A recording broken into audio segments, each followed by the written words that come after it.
Hello everyone! Ayan, mabilis sa tutorial lang po itong ipapakita ko sa inyo. Kasi nga, itong ating wrist handle para sa rose coin purse ay iniba ko na naman.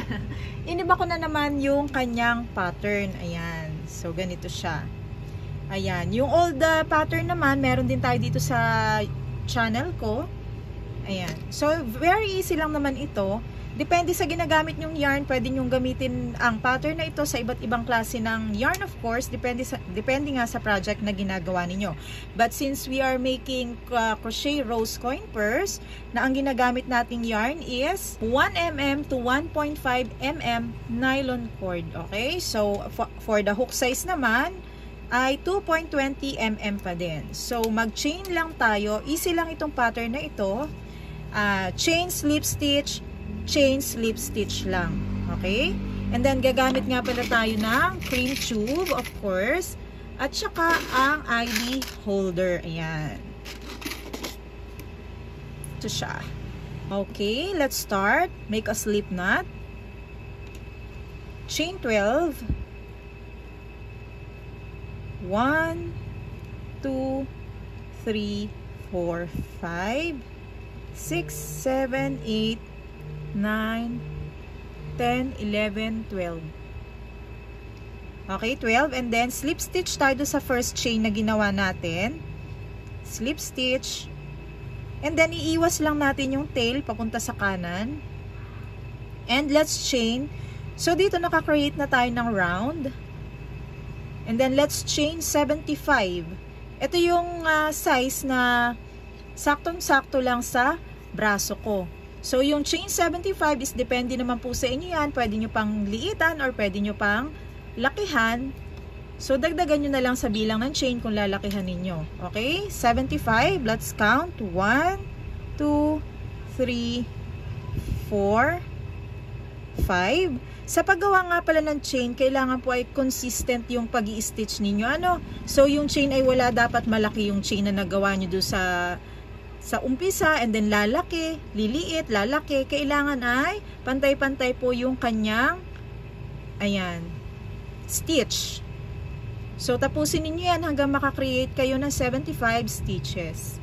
So, eto na po, ganito na kahaba yung ating 75 chains. So, before that, ay i-double check nyo na lang sa wrist ninyo kung kakasya ba or sakto ba yung yan.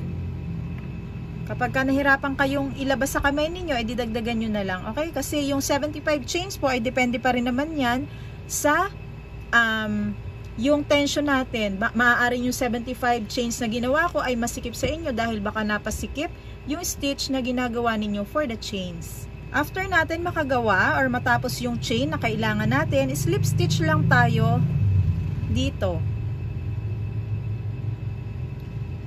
Ayan. Doon sa kauna-unahang chain na ginawa natin for the 75 chains. Ayan. So, dito lang yan. Slip stitch tayo dito.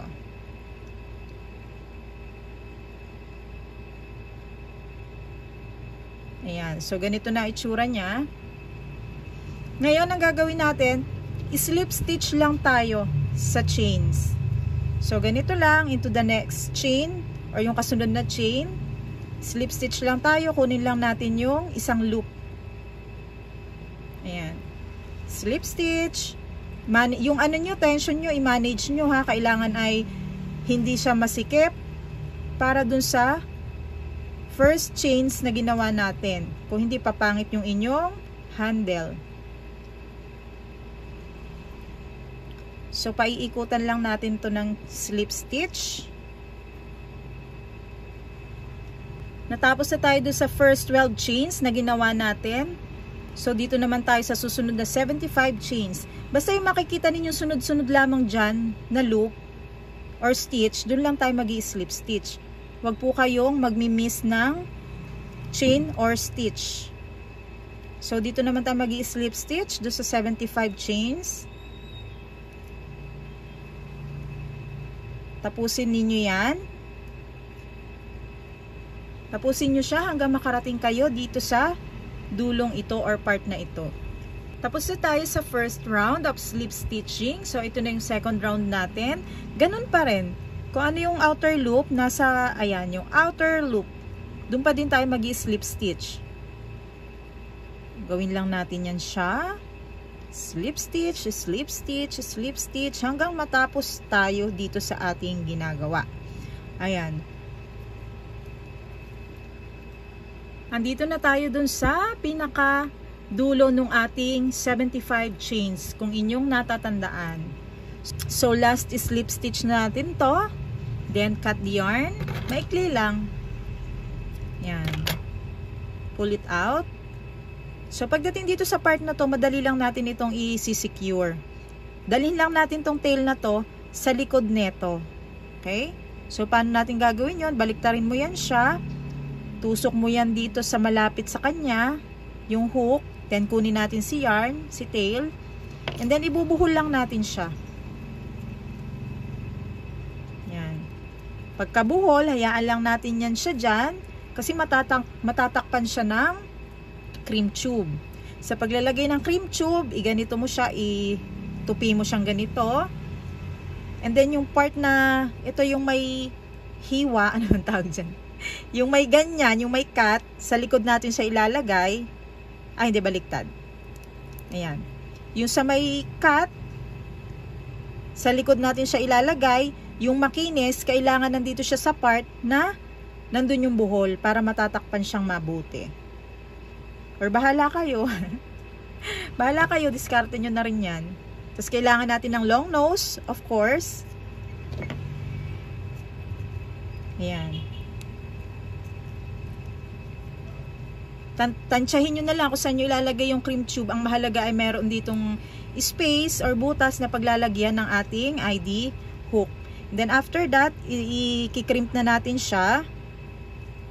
So ganito ko siya kinikrimp.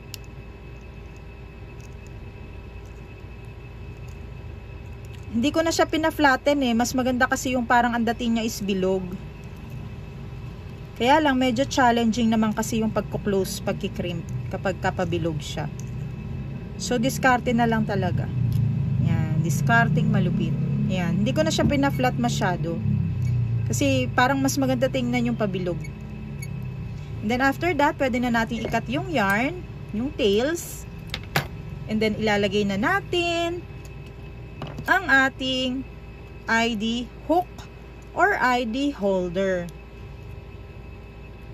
Ayan.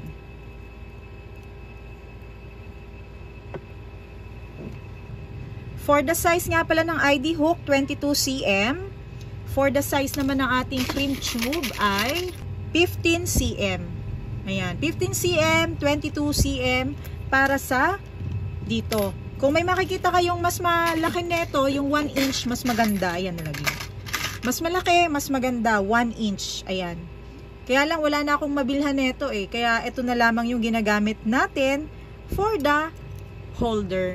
Ayan. Maraming salamat po sa inyong panonood. Kung may mga katanungan kayo, ay wag nyo nang itanong. Charot. Kung may katanungan kayo, comment na lamang sa ating comment section. Ayan. Bye-bye!